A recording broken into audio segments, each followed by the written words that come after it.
Uyghur yazgıçısı Jaloliddin Bahramning Ko'mirchi bola nomli romani.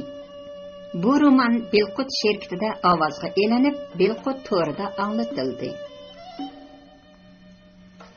To'g'liq. Naima o'zining chechini o'zi qamallab dahshatlik bir chirqirdi-da, To'g'liqning ustiga o'zini otdi. To'g'liq, ko'zingizni oching, To'g'liq. Arka tarafida pichoq dastasi qadilib turgan qovuz saskangandek bir silkindi. Ondan eg'ir kelansiz gavdasini asta ko'tardi. U To'g'liqni quchoqlab zor-zor yig'layotgan Naimaga asta linshib birdan qarab turdi-da, ondan uning oshbiqiniga To'g'liqning qini soqib turgan pichoqni tiqdi-yu, o'zi orqasiga o'rilib tushdi.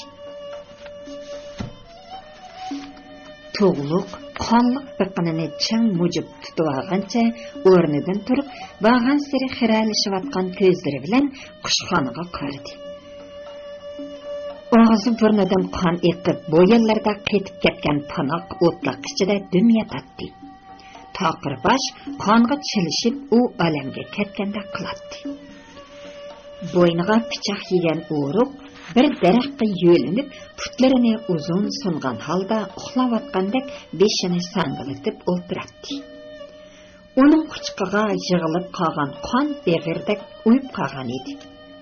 Ammo jon yeriga tepik yegan yana bir o'ruq maydonda ko'rinmaydi. Balkim u ishning chatoqligini pamlab qechib ketgan bo'lishi mumkin. To'g'liq og'zini yo'g'on echib, o'ngdasiga yotgan qovuzga qarab bosh chayqadi.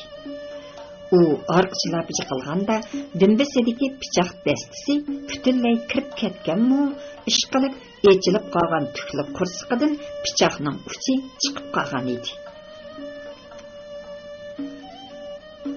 To'g'liq Naimaning biqinidagi pichoqni sug'urib elishi bilan qattiq qaltirab ketgan Naima ko'zini pallidi echib To'g'liqqa qaradi. To'g'liq uning qo'ltiqidan yo'lab turg'izdi. Ular biqinlarini chin qanalgancha ikki qadam ololadi, ondan har ikkilisi ikki yoqqa yiqilib tushdi.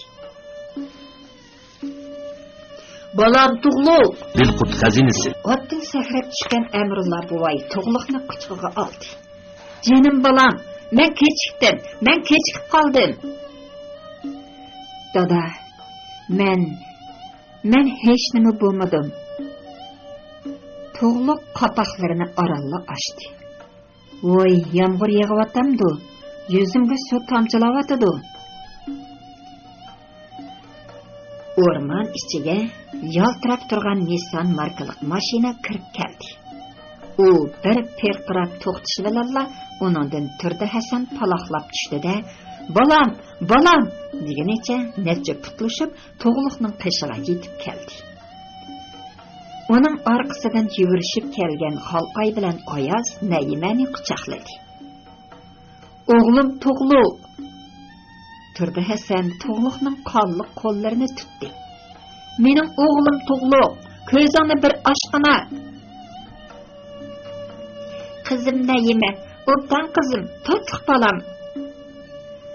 Oyoz bilan Xolqay Naimani avaylab ko'tirib bir daraxt tuviga olib bordi-da, jarohatini bo'ynidagi sharpsida tanmoqchi bo'lishdi. Turdi Hasan bo'lsa, buvayning quchqida biqinini qamallab yotgan o'g'liga qaradi.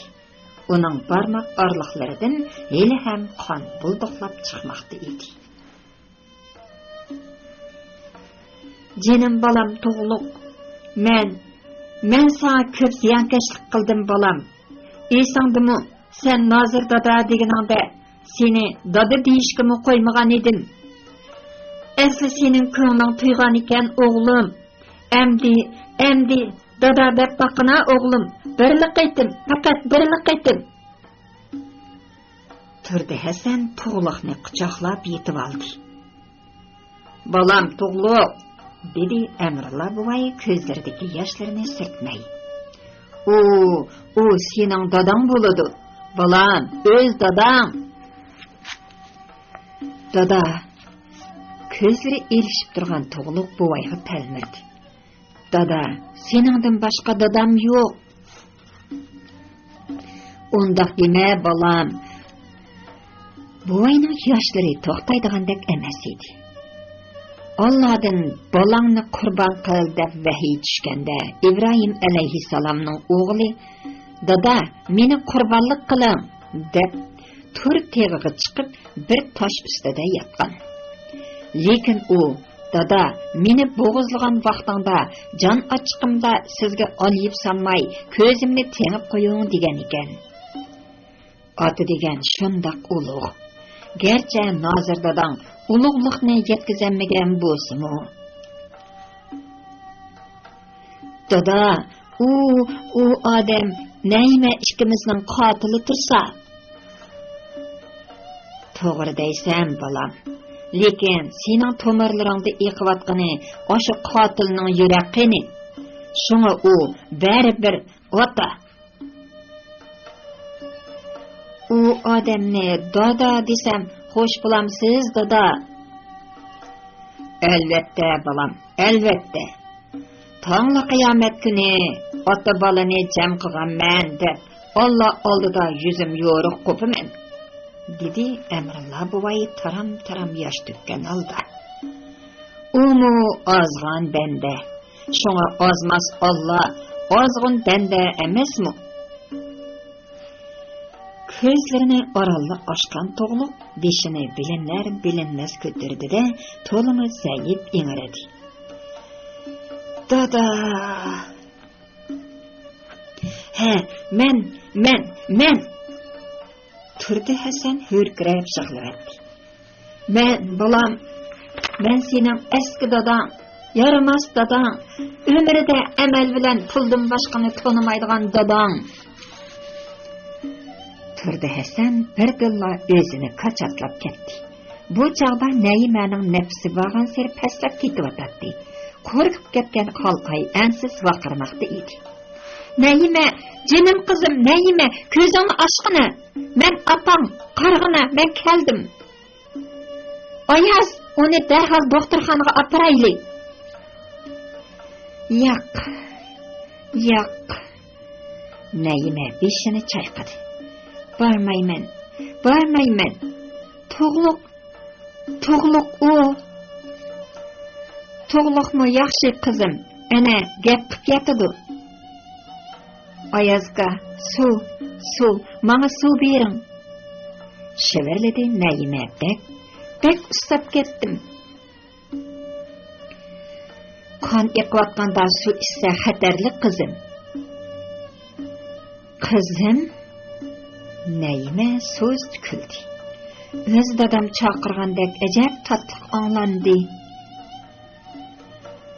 Boyadan beri Xolqayning g'azabidan andikib kelanmagan Turdi Hasan ayminibgina Naimaning qishig'i kelib, uning yanida tizlandi. Xolqay uningga qarabmi qo'ymadi.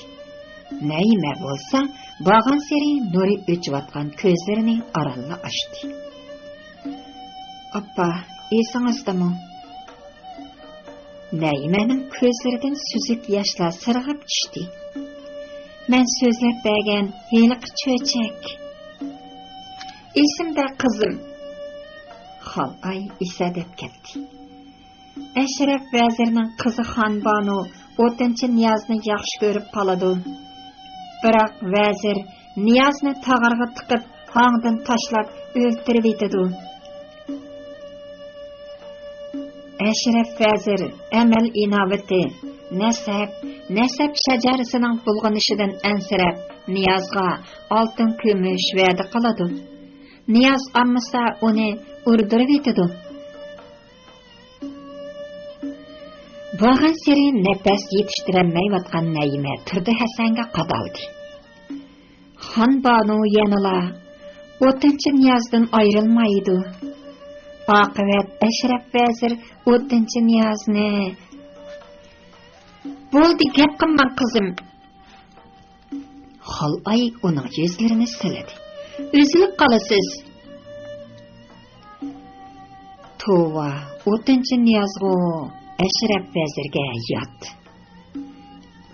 Naima turdi Hasanga qaradi. Öz o'g'linimi qasdisan. Qizim Naima, meni kechiring. Turdi Hasan qizining qo'llarini ayminibgina tutdi. Taqdirning meni mundaq masxara qilishini o'ylamaganman.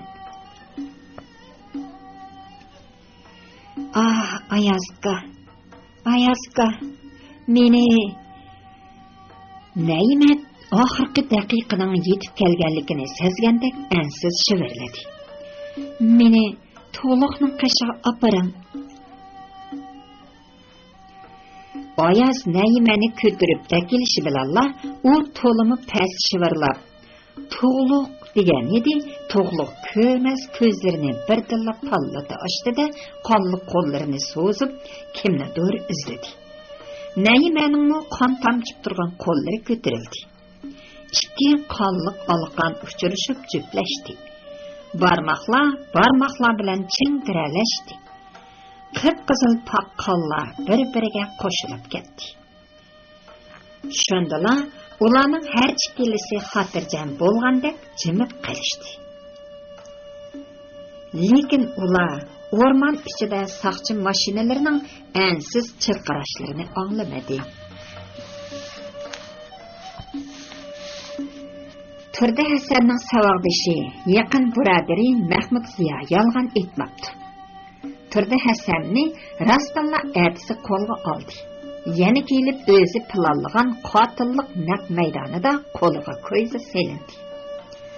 O'rmondagi yo'l, o'tliq, chatqonliq, hatto daraxt yo'llaridagi uyul qon dog'lari Eron daryo bo'yida bo'lib o'tgan hayot mamatlik elishdan derak berib turibdi.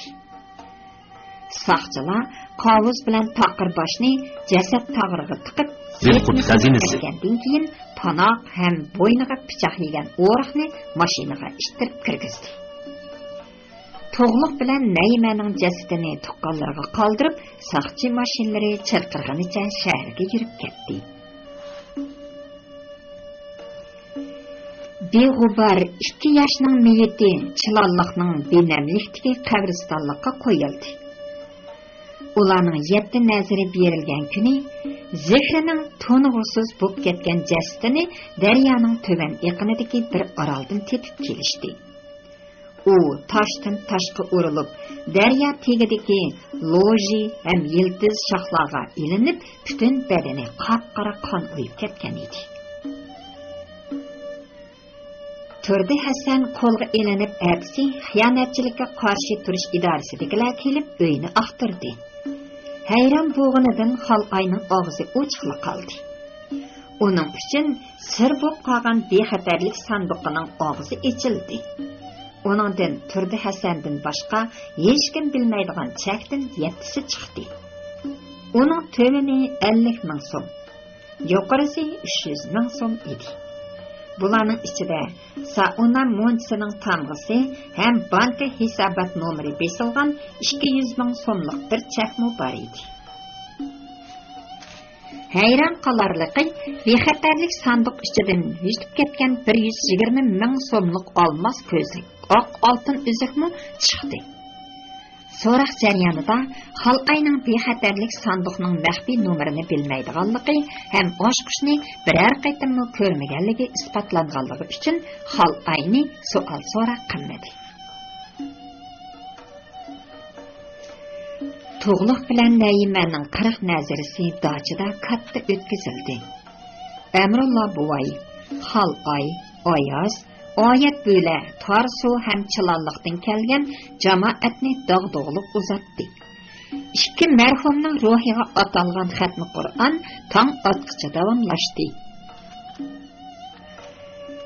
Atsi saharda bir qancha mashinaga o'ltirishgan jamoat qabristonlikka chiqib, qo'sh mahbara oldida Qur'on o'qishdi ham g'ayib urva miyiblarga sadiqa taqtildi.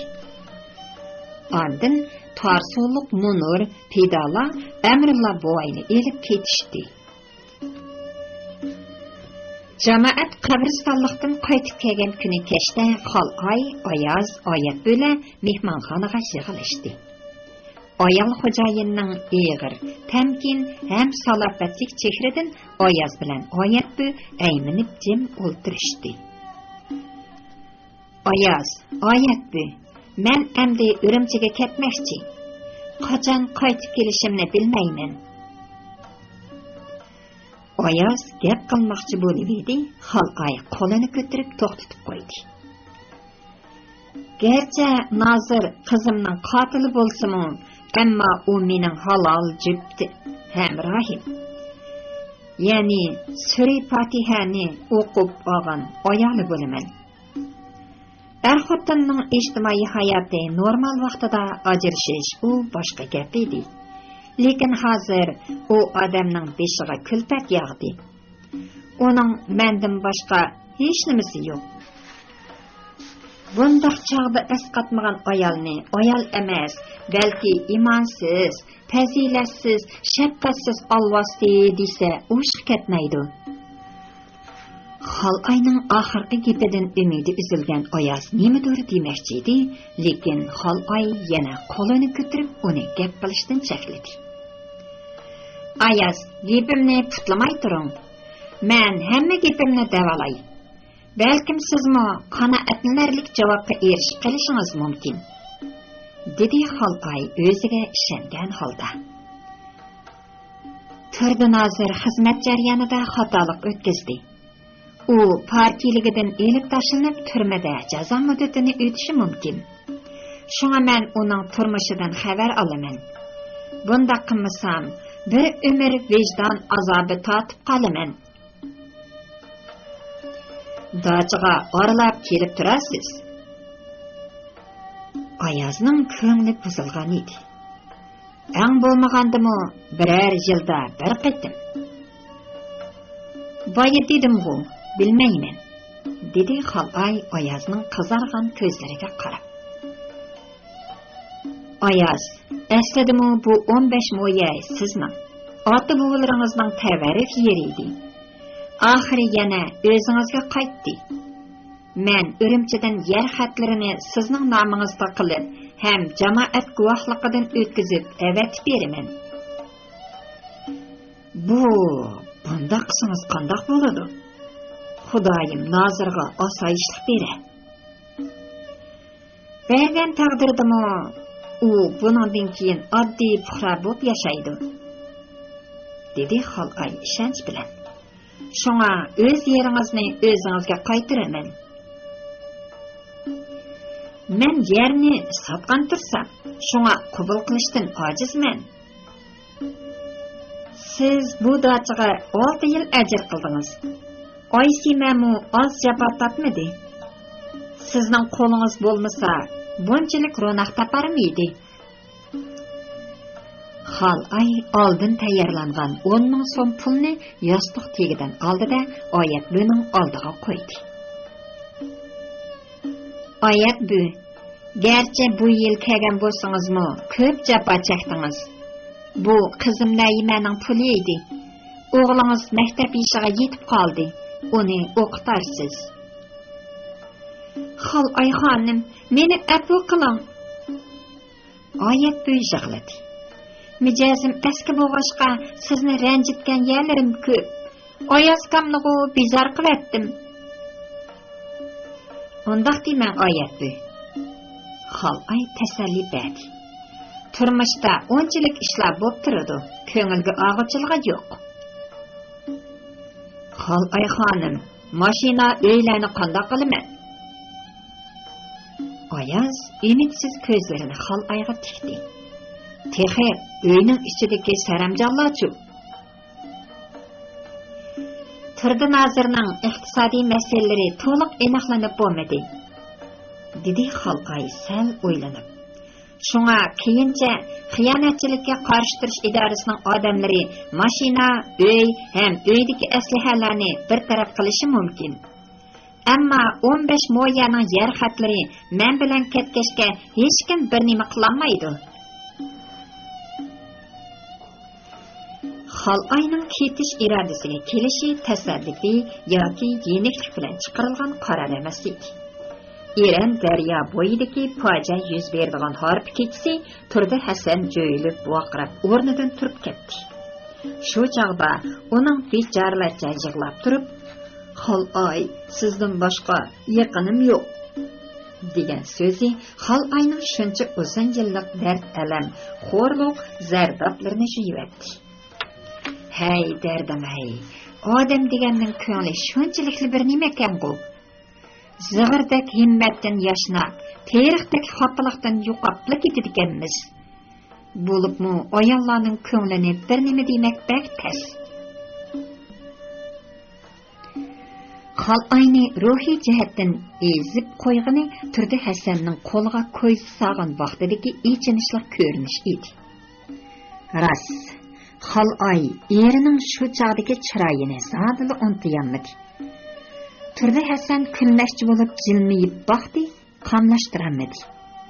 Ko'zlarini chimchiqlatdi, yig'layamadi. U nimadir demoqchi bo'ldi, biroq og'zi ko'ngillarni azgidek umchaydi. Uning qilib qo'ygani bo'lg'ashqimi, Xolayga ya undaq, ya mundaq deyishga yuzi bormadi. Ham aymandi. Şuna onun ko'zlari Mo'zayning ko'zlaridek muloyimlashib, chiroyi shuncha bechora, miskin, mumliq bo'lib ketdikin, xuddi opisi non bermagan kichik bolaning o'zili bo'lib qoldi.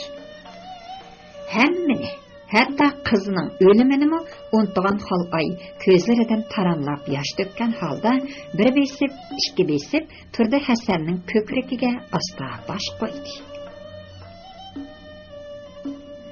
Xolay, u to'liq past pichirladi. Endi meni unutib keting. Oyaz bilan to'y qilib eling. Dacha sizlarning to'yinglarga qilgan so'g'utim bo'lib qolsin. Yo'q. Men sizdan oxirgacha xabar olaman. Dilqut xazinasi. U texmi past shivirladi. To'la yig'lamang. Ko'zqingizdagi tug'liq yig'langu tug'ilib qoladi. Siz Xolay un selib yig'layapti. Meni kechiralamsiz? Men onlaverin kechirgan. Turdi Hasanning yomg'irdak to'kilayotgan yoshlari Xolayning yoshlari bilan qo'shilib ketdi. Xolay. Men Umayning qo'rsiqidan tushgan tug'liqni o'zim nobud qildim.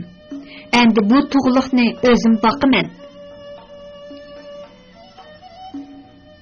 Shuncha yillik er-xotinlik hayotida yuragidan suyunib suhbatlashib boqmagan Xolayga bu oxirgi xo'shlashish ko'ngil so'zlari bir quyoshning haroratini berib, uni axloq fazilat zanjirlarida bog'lab oldi.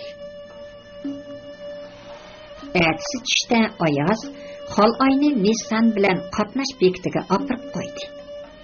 Lekin mashinaning menishiga yana 1 soatdak vaqt bo'lg'ashqa, ular qatnash bekiti oldidagi bir tungan oshxonasiga kirib Petermanni buyurdi. Oshxona mulozimi xayol bo'lmayla manti bilan bir chaynak damlangan choy ib keldi. Ular manti yegash untinsiz uzun o'ltirib ketdi. Oyazning dammu-dam o'tkisi o'rilib, ko'zlariga yig'i yamishib turardi. Yana bir tarafdan ko'nglida Xolayni axlaydi. Agar u shundoq irodaga kelmagan bo'lsa, Oyazmi vijdon azobi tortib qoladiganligi aniqli edi. Oyaz, sizga rostilla achchig'im kelib qoldi, dedi Xolay choy o'tlab etib. Atdigan oyat bu narsa keraklarini ko'tirib maqsa, turib qiling deb qo'ymabsiz. Sizga Oyaz nelarga turib qarab olgan edi. Men o'zim tamoq etalayman. Uni bilaman. Xolay Oyazga sinchilab qaradi. Dachada yolg'izlik tortib qolasizmikin? Yo'q, men yolg'iz emas. Oyazning ko'zidan michchida yosh chiqib ketdi. Birovlarning xiyoli menga hamroh. Oyaz, meni kechiring. Xalay Ayazning qo'lining ustiga alqanlarini qo'ydi. Menmi tunji qitim yurakimning talpinishlarini tark etib, ko'ngil orzularga qarshi mengivatman. Ular yana bir chaqcha jimib ketishdi. Demisimi ularning har ikkisi ahd vafolarni qilib, qasam ichadigan, saf yurakini, samimiy qalbini izhor qiladigan vaqt emas edi. Ularning buningdan keyingi taqdirini qarori yo'q judundek belgilab bo'lmaydi. Haras, dedi Ayaz beshini ko'tarib. Naimaning 100 ming so'mlik chekini qanday qilaman? Naima uning maxfiy nomerini deb berganmi?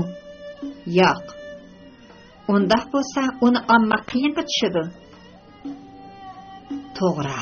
Bir chaqda Naima favqulodda biror ish yuz berib qolsa, men "Heliqi" deb ko'zimni qissam, siz uyingizning to'g'rislimiga qarang, deganda qilgan.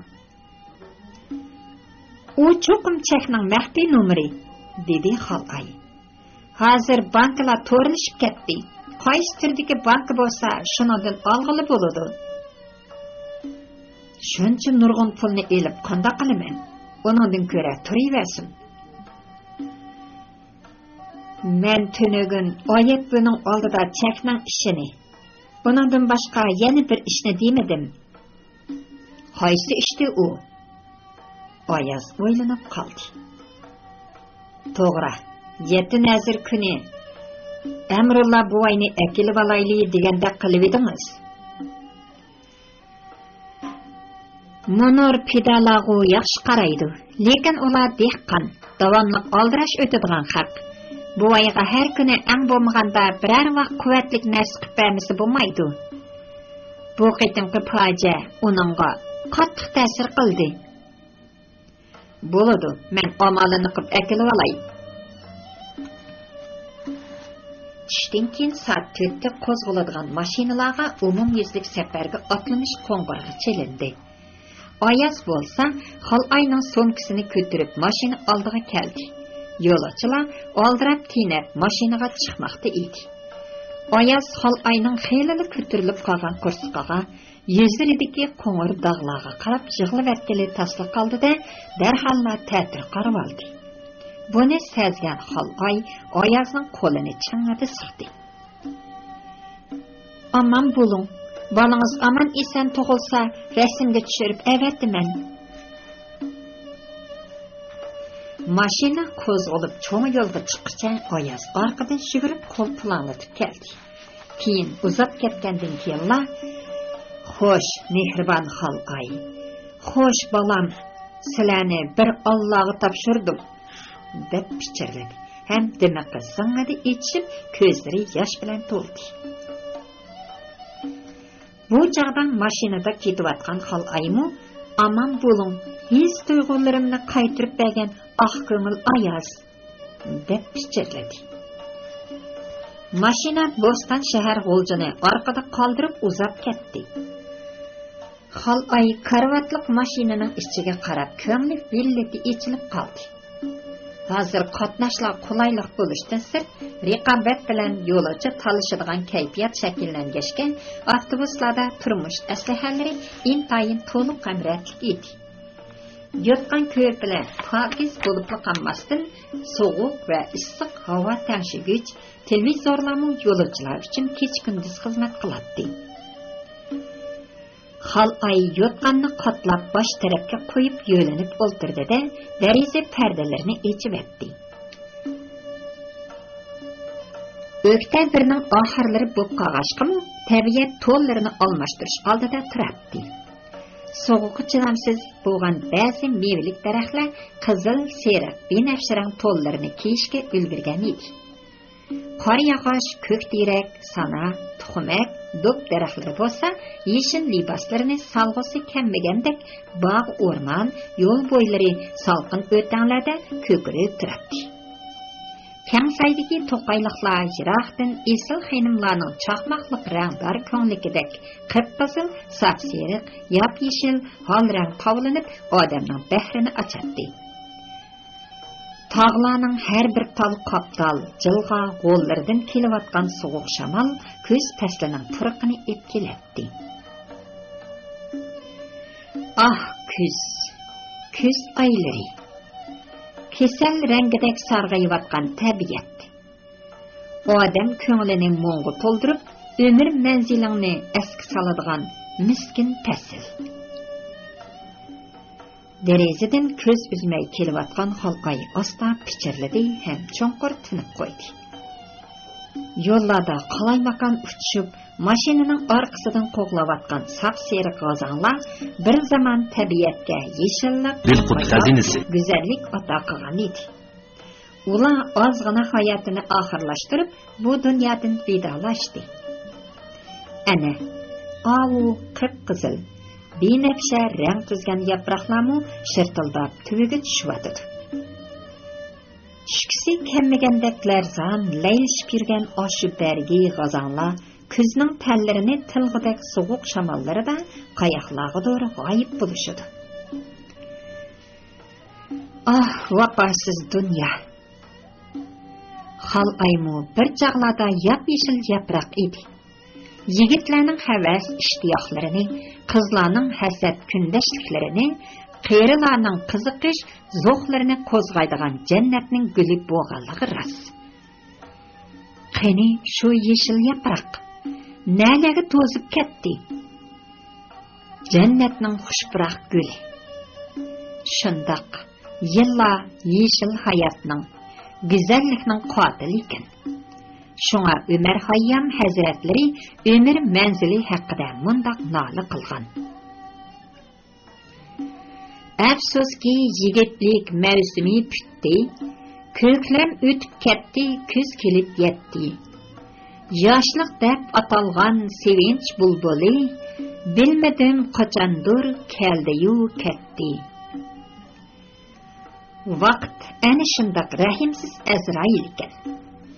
Көз yumup aşkıca qapqara çaşlar kömüşdek aqarğan. Olmadak yüzlərə yol qoruqlar düşkən. Çınardek bellər pükülüp, köz gühərlərin tökülgən. Qısqısı təqdiri əzəl musini aşı dünyağı layiq qılıb elib ketediken. Əmdi nəyimədək 10 gülünün bir gülü içilməyən hör pərilənimu ayap qoymaydı eken. Bununla el-hükmilillah demekten başka nime çare? Ömür degennin aşında kararı yok nimeyken. Təqdir qismet bolsa, kululuk karnideki sebeptek mevhum bulup, oldun bilaleydiken sen. Ebnasi, bu yılki 7-8 ay içinde qançılık işler yüz bermedi. Neymenin hayatı da toğuluk payda buldu. Xal ayının uzun yıllardan beri tip-tiniş turgan qalb köylüge kimlerdir taş-taşlap təvritib etdi. Ular hayatlık köküde köngül bağlarıga su başlap, xuddi dünyada mudhiş ölüm yoxdek şirin düşlerini gördü. Tatlık his tuygu böşüklerge bülendi. Şiddetlik təvrət gələn işqi sevda qiyallarda yıqıb həmmini unutudu. Ahiri Təngri onun oğamçısını tartıb hayatlıqdaki bu oyunni facia bilan axırlaşdırdı. Hazır səhnədə nima qaldı? Hiç nima. Faqat juyulmagan girimdek xol ayının dombaygan qursqini hesabga almaganda tilg'i ağıçılıq bir narsa yo'q. Bu olam shundoq ekan. Her qandaq narsaning poyoni yo'qlik bilan oxirlashir ekan. Qarang, fani sahnasida bir mezgil ajoyib rollarni olgan Qovus o'ldi. Turdi Hasan Ag'zam to'rlar hapsiga qamaldi. Ularning holi nechuk bilmaymiz. Tug'luq naymalar yo'qlik olamida g'oyib bo'ldi. Oyaz yanala tugimas mehnatiga qaytdi.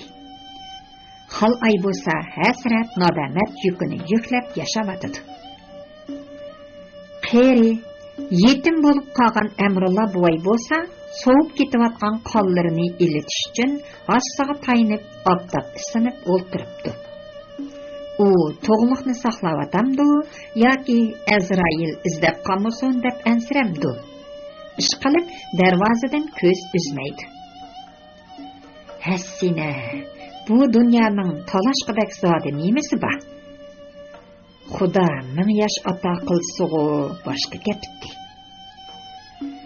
Talashsam yaxshilikni talash, u o'lmasdir.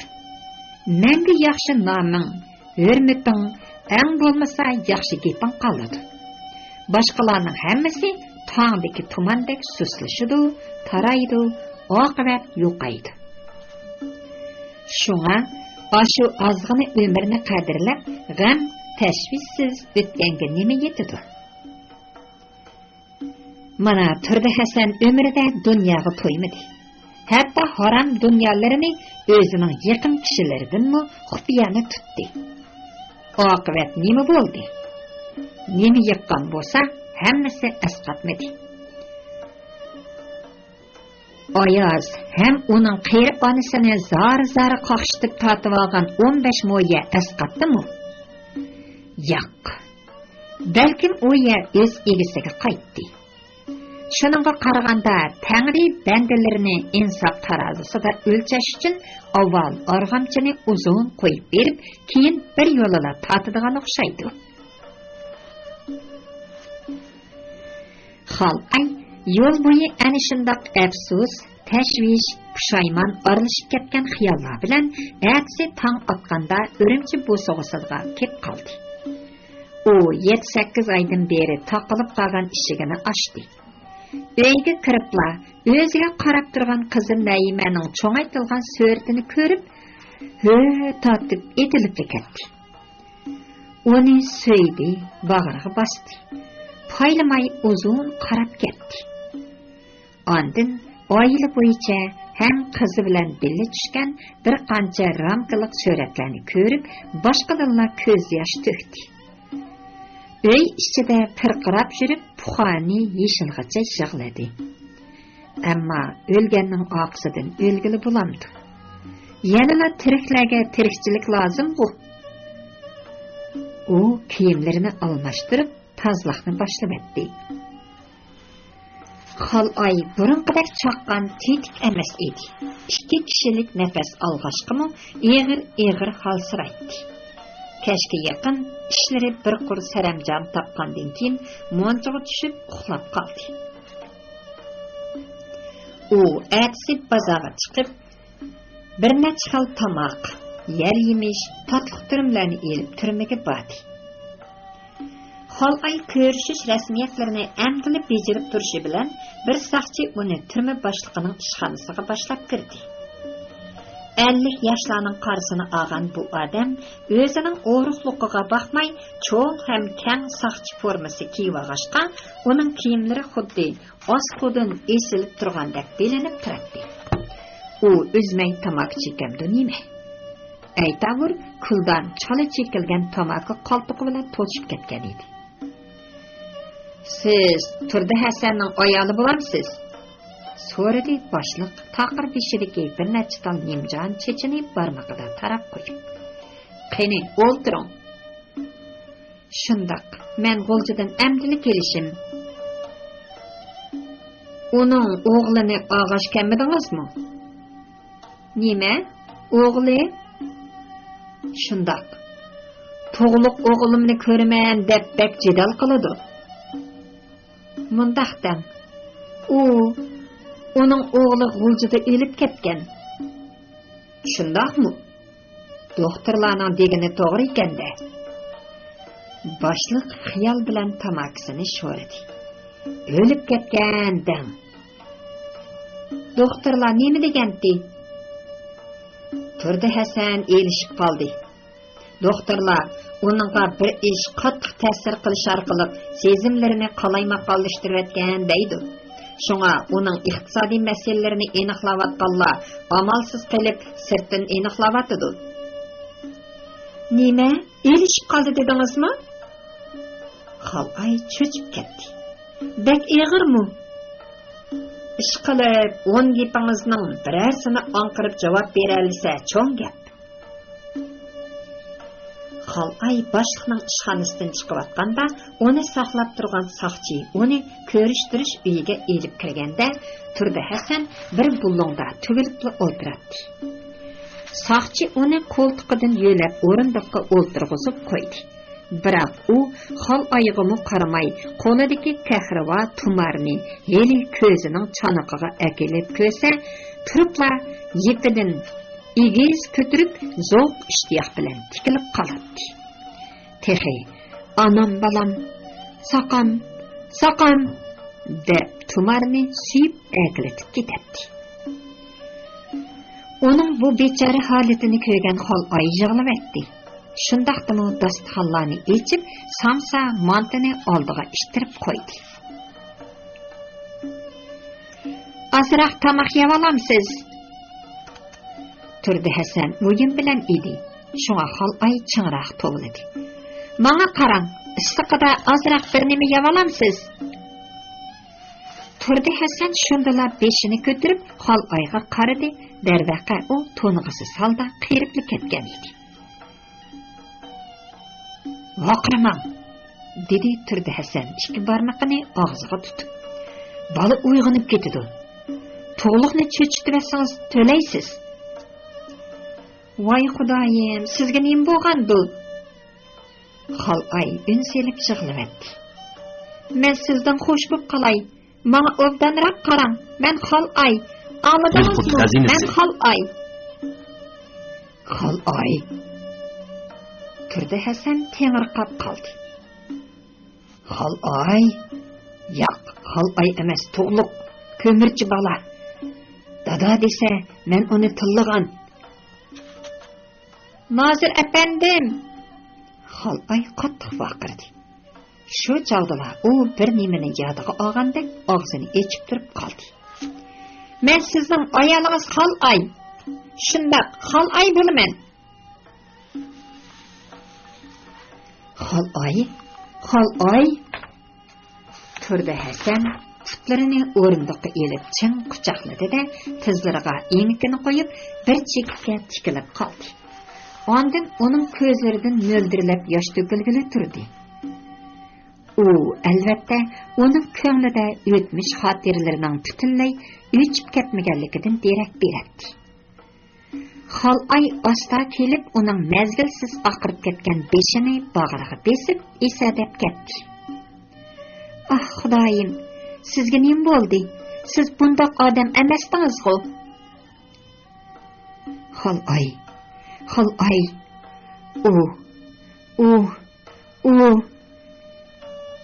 Turdi Hasan hech nima deyamadi. Faqat Xalayning qo'l beg'ishidan tutib olib, beshini g'ildinglatganicha Xalay deb yig'layverdi. Xalay uni aldab sipab yurib bir necha samsi bilan mantini yegizdi. Sapar choydanidan choy quyib to'lab ichirdi. Xalay ertasi xiyonatchilikka qarshi turish idorasining boshlig'i bilan ko'rishdi. Uning deyishicha, sirtdan egilingan ham har qaysi munosabatli o'rinlarning shundoqla Turdi Hasanning idorasi ta'minlagan isbotlarga asosan Turdi Hasanning tog'dagi 338 dona qo'yini, bexatarlik sanduqidan tepilgan 7 dona chek, umumiy qimmati 1,120,000 so'm.